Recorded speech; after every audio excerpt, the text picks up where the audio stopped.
Hello, ladies and gentlemen. Welcome to the Esteemed FaceTime with Leaders, an initiative by World Development Corporation. I'm Ajuna Sharawat, anchor at World Development Corporation. FaceTime with Leaders is a platform for industry titans to share their experiences, thoughts, ideas, and best practices in order to inspire one another and future leaders. In a nutshell, we attempt to encapsulate the multi-decadal learnings acquired by these industry leaders. By bringing together such visionaries on one platform, we hope to play a part in inspiring the lives of other leaders. We trust these sessions are a gathering of industry stalwarts and a knowledge sharing community. Today on FaceTime with Leaders, we have Dr. Rajiv Agarwal with us.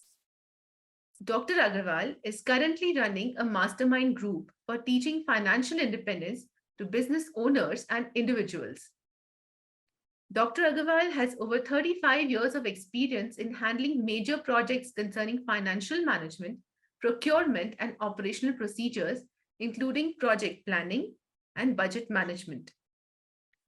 Having great understanding of finance, with his innate fondness for the field and continued educational and professional excellence with a PhD in finance, Dr. Agarwal has given his invaluable service to several organizations, including UNFAO.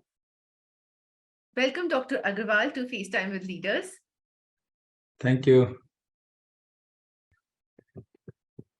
Dr. Agarwal, which was the most demanding or challenging job role you have had so far? Thank you, Ajuna. This is a really nice question, and challenges are everywhere in life. However, if you prepare well before, then it will be like smooth challenge. I have been working in different organizations. I started from bank audits to management audits to preparing costing system, financial systems, internal control systems, internal audits of different organizations. Before I joined my first job as assistant manager finance in a multinational company, Yamaha, where I started getting like procedural, operational things sitting this side of the table. And challenges, as and when they come, we face it and we prepare ourselves and move on. After this, I got an opportunity to become company secretary of a company which was Salora International Limited. I got an opportunity to become compliance officer as well as managing their public issue. We did preparation for entire public issue by preparing documents, prospectus, filing it with SEBI, listing the shares with stock exchange. So this was really a challenging job. And after that, again, I took so many challenges. When I was 3 years old in this company, I decided that I can move from here now to a different organization. I joined a company which was a joint venture between three banks. It was Lord Krishna Bank and IFCI and Bank of America. Three big banking systems emerged and they started a company for factoring business in India. So I became their vice president finance and company secretary, and that was really a challenging job for me to manage all stakeholders, manage all internal control systems, develop new procedures for them and implement into the organization, and develop a management information system to satisfy all three stakeholders in the organization. And that was really a challenge. When I finished 4 years in this organization, everything was smooth, procedures were there in place, and there was nothing new for me to do. So in the meantime, I started looking for some international assignments after getting this multinational companies exposures. I got an opportunity in United Nations Food and Agriculture Organizations. I started just for 3 months assignment and went to Iraq. And it was really a challenging situation from political point of view, from war situation, as well as working for the new organization and now working directly with the communities. in the country. So working with the communities means you have to identify the projects and develop projects which can benefit to the community and to the country as a whole. So that was really a different kind of challenge I got there. However, within 3 months, I was able to prepare feasibility study and come out with the challenge and suggest what is required for that country for development. And we took almost 3 years to establish 3 manufacturing plants for Iraq in 3 different states. Once this challenge was through and there was war situation, we moved out of Iraq. We went to South Sudan. South Sudan was another challenge. Like it was a country just born with the collaboration of 14 political parties brought together by United Nations to form a new country. So that was really a different kind of challenge. Environment was challenge, people was challenge, poverty was challenge, and also developing and identifying the projects for them was another challenge. So when you know what you have to do is a different thing, but when you don't know what you have to do, it's a very different thing. So it becomes challenging. So we took almost 7 years to implement projects of almost 100 millions every year to bring them to a state where they started growing for the next years themselves. So they became self-sustained in 6 to 7 years. So those challenges were like very different kind of challenges. From there, I moved to another country, which was again war zone country, was Somalia. So here, different challenges were there. Its political situation was very bad. Still, people's need food and survival things.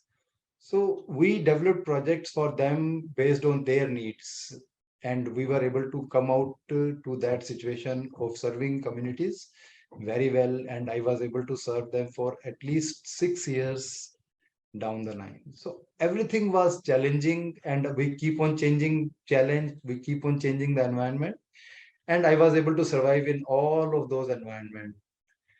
If you want to select one of them, it's very difficult, but still I will say that most challenging was handling the public issue and compliance, where it was like working 20 hours a day for almost 2 years to make it happen. That public issue was listed on a stock exchange and was FIIs also placed funds with Slora International Limited. So that was really a big challenge, and we took it very In your boldly. stride.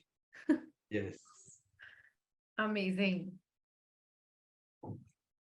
Really very inspiring to learn about all these UN missions of yours where you've really played an important part. How difficult it would have been like to stay there in Somalia and like on No, human it was interaction level. really difficult for first 10 years. Like from 2001, Iraq and South Sudan was non-family station, so I was alone there.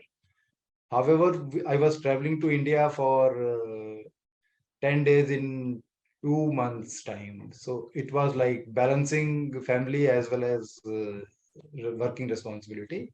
And we were able to serve the communities. However, for Somalia, it was like duties because of the war conditions, duty station was Kenya, Nairobi. And we were traveling to Somalia during the weekdays, and Friday, Saturday, Sunday, we were in Nairobi. And because it was a family station, so my family also moved to Nairobi. So it balanced that way. So we are going to the tough situations, but we are coming back to the family station in every week. So that's why we were able to manage both tough situations and family both. Wonderful. Dr. Agarwal, what would you say are your major learnings from the field of finance? Finance is such a big field. There, everything is learning, and you learn every day new things. However, with my experience, I will say that those 3 areas which cannot be ignored by anyone for any business can be like internal control system should be very strong, where you can deal with situations and you need to make a balance between what you can do and what you should do. So internal control system should be one area. Then second area can be management information system. We should be able to develop management information system for all stakeholders in the business, so that every day information is generated for all stakeholders which want to get involved into the understanding of the operations of the business. Somebody will see every day, somebody will see weekly, somebody will see monthly, depending upon their needs. However, business should be able to generate standard management information system which is useful for all stakeholders. So this can be the second area. Third area is managing people. As a finance and administration head, I will say that managing people is the most difficult task in any organization. Even if you have more than 2 people, they will fight. So you should have an art of managing people so that they all are working productively towards completing the purpose of the organization. So these are the three areas. There are more areas like you should be able to liaison, coordinate, but these three will cover major portions to manage and improve your productivity in the organization, I will say. Okay. Dr. Agarwal, you have worked for several firms at prominent positions with some of the most demanding job roles. What made you think about this transition? You know, life is all about transitions. I was like, when I took VRS in 2017 from United Nations and started doing small consultancies of shorter nature. So challenge was like same, going to Somalia every week, moving to different locations, traveling was too much. So I decided that let us do short-term consultancies instead of committing full time to the organization. So I left UN and started consulting with the NGOs and business sector. So like it was coming back to the business community again after a gap of 15 years, where I was only focusing on United Nations. Now I started working with small businessmen, medium level businessmen, to give them advice on preparing budgets, plannings, and financial structuring of the business, how to do what to do to achieve the purpose of their business. So this was almost 2 years I was able to do together with still in Africa. However, this COVID situation, we came to India for some functions and we stuck in India. So that just moved my focus from Africa to India. So I started doing the same advisory role with different kind of organizations in India for helping them to restructure their financial strengths, identify their purpose of doing business, streamlining their product lines so that they don't manufacture everything. So we try to cut the products which are not viable or productive, and we try to introduce new products which are more viable and structured, strengthening their internal control system, developing management information system for them so that they can be helping to other stakeholders to get full information. So I started this kind of things. Then I started then I did one certification course where I learned to create masterminds. How mastermind can be useful for different people. When we do same thing with different people as 101, or we do same thing for a group of people with the same objective, that helps them. and it gives them opportunity to interact with each other also, and have a expert advice from one person who is managing and coordinating the mastermind. And then you deal with them in a group, then you deal with them one by one to develop their financial path, where they are and where they want to reach in 2 years time, 5 years time. To we work with one-on-one, then we work with their quarterly results. We try to develop the indicators. We work with key managerial personals to develop their key areas of responsibilities. So we keep on working with one business. We start in a group of mastermind, then we start working with one individual businessman to improve their financial structures, their internal control systems, their standard operating procedures, and then help them one by one. And the same can be multiplied to other businessmen also. So in the shorter time, we are able to help more businessmen in this way. So that was the like transition to my own setup business. And now with this, I have learned that helping small and medium is okay. I was always on this side of the table, where preparing peoples to deal with the board. So now I thought that with such an experience of managing this side of the company, now I should go to the other side of the table and participate in the board and help peoples to manage financial aspects in audit committees or other committees where we can help with our expertise so that they can get benefit of developing internal control systems or developing standard operating procedures and other things, whatever comes in the time frame. So that prompted me to transit to the mastermind group which you have. Not necessarily mastermind, to from consultancy to mastermind and helping business owners to manage their financial affairs. And to mentoring and coaching.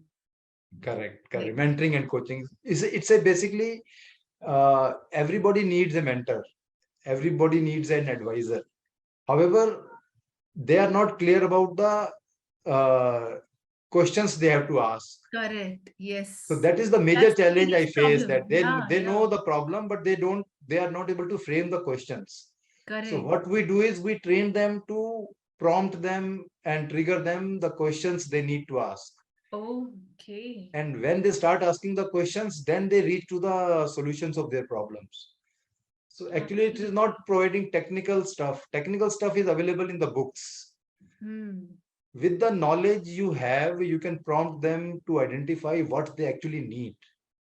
If they are able to identify their needs, they will be able to find solutions themselves. They are capable of running business and they are capable of finding solutions also. However, they should know what they need. So that is what an advisor role is, or coach role is. To make them aware of. Doing. Okay. That would require a lot of listening to what Correct. their problem is, and then making them understand by themselves. Correct. So coaching is all about listening. It is an art where you can listen in between the lines what he is trying to say, because he will not be able to frame correct questions. So if you understand what he is trying to say and then provide options, and from options he will select the solutions.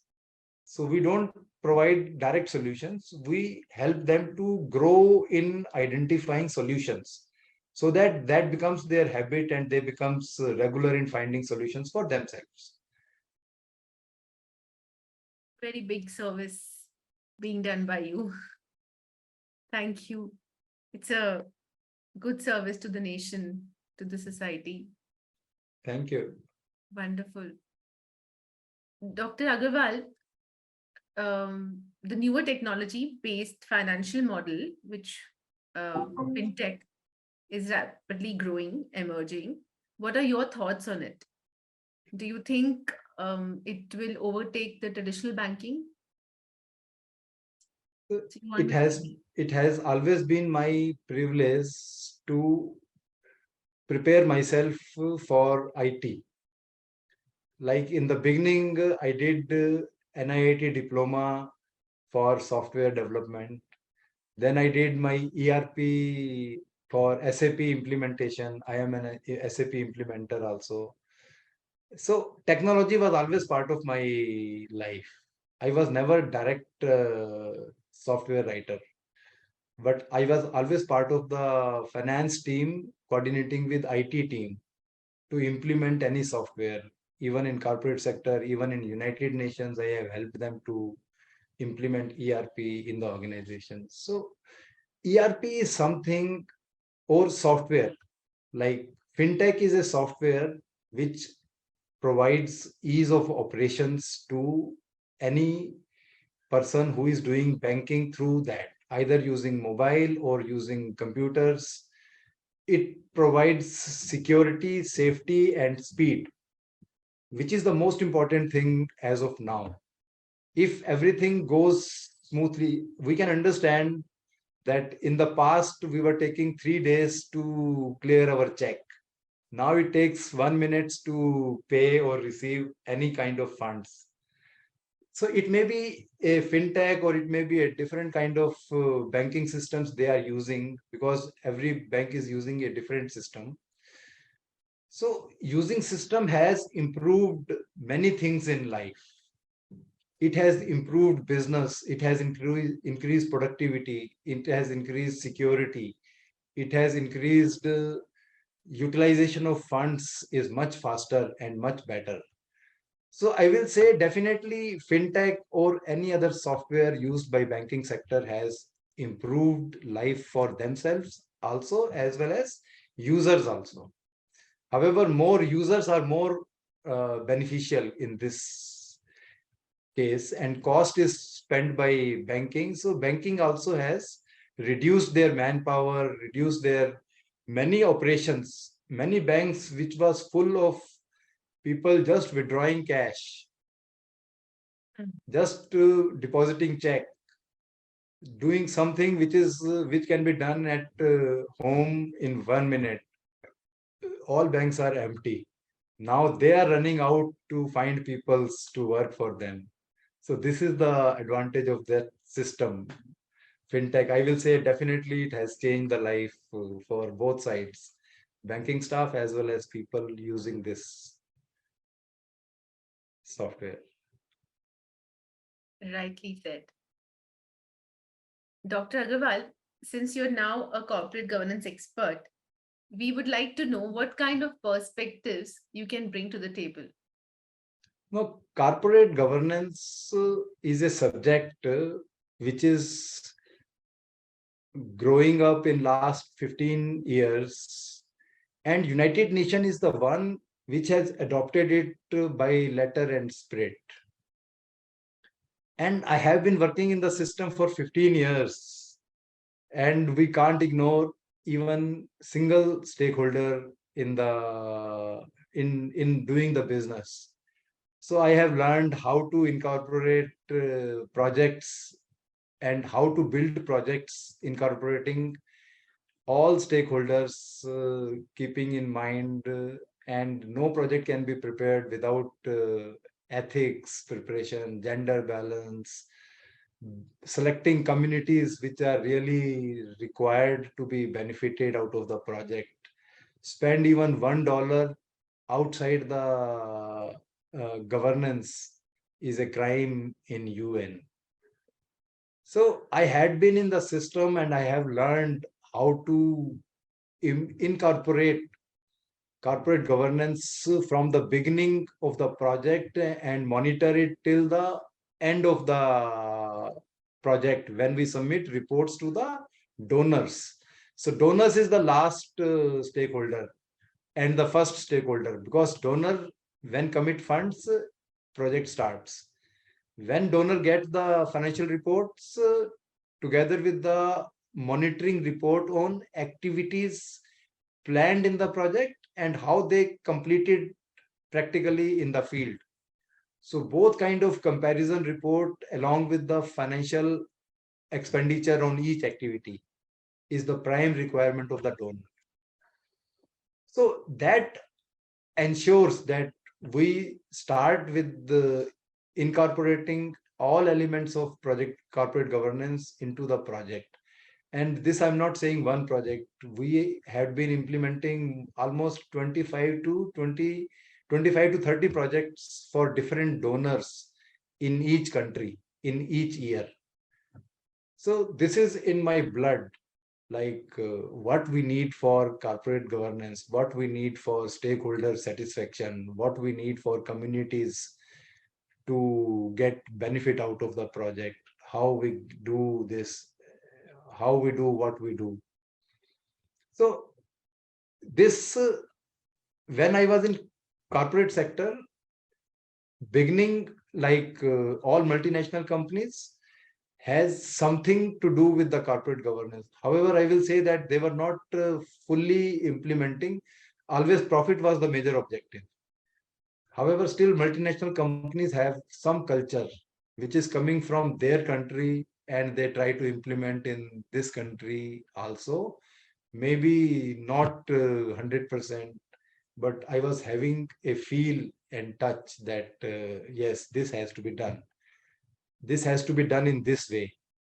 We don't divert from the system just for small benefits or small profits.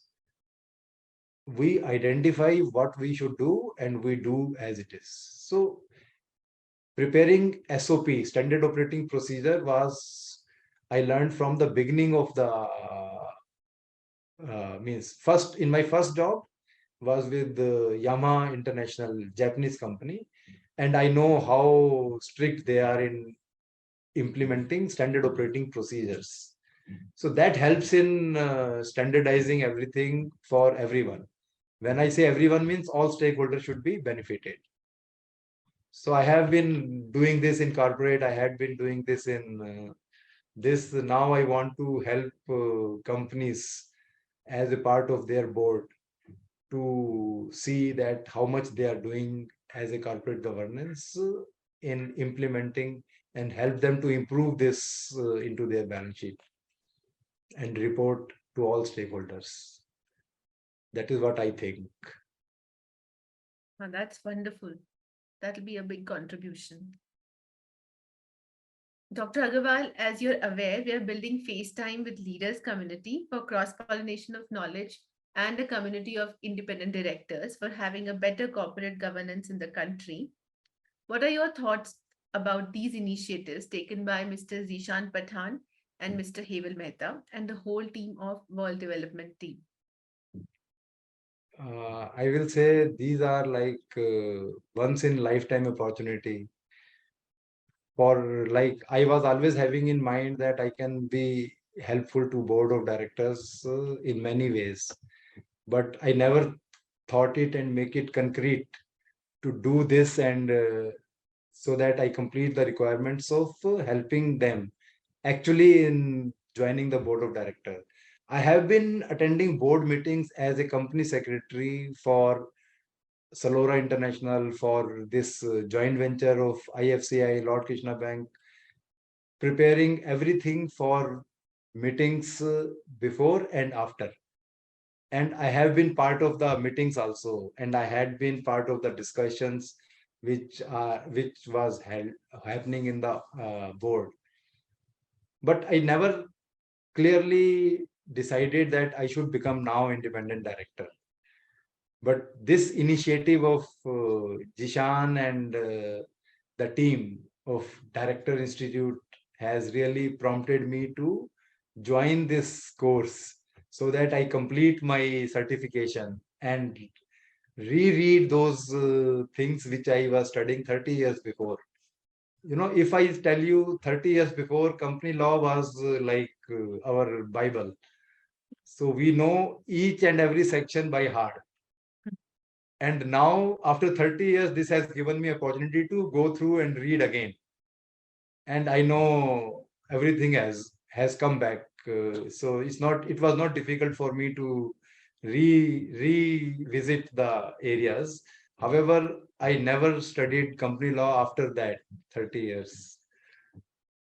So this institute has prompted me and showed me that, okay, these are the requirements for becoming, preparation for becoming independent director. And I have prepared. And this opportunity is unique. Like now I know uh, how to become independent director. Now I know which are the areas I need to cover when I will be part of the board of director. And now I know what I need to check for the company where I am going to become the independent director. So there are so many questions. Like I was telling you, for a coach, what you need is the prompting questions which businessmen should ask for their benefit. The same type of questions have been raised into my mind while going through the course, while going through the interaction with the experts, which we do on every Friday. So that discussion of 2 hours, 1 hour, whatever, has really helped me to understand the practical aspects of the independent director and how we can serve better to the board of directors and how we can serve better in corporate governance. Now, ESG also, environment, social protection. So definitely their contribution for me is great. And for all people who are technical, who are not financial, is also great. So they will be having opportunity to learn and understand before they actually join the board. So it will be really wonderful. It is really wonderful. So happy to learn this from you. And this was a fantastic conversation with you, Dr. Agarwal. I'm confident that these insights will inspire the future leaders. Thank Sure. you for joining us today. Wish you the best for your future endeavors.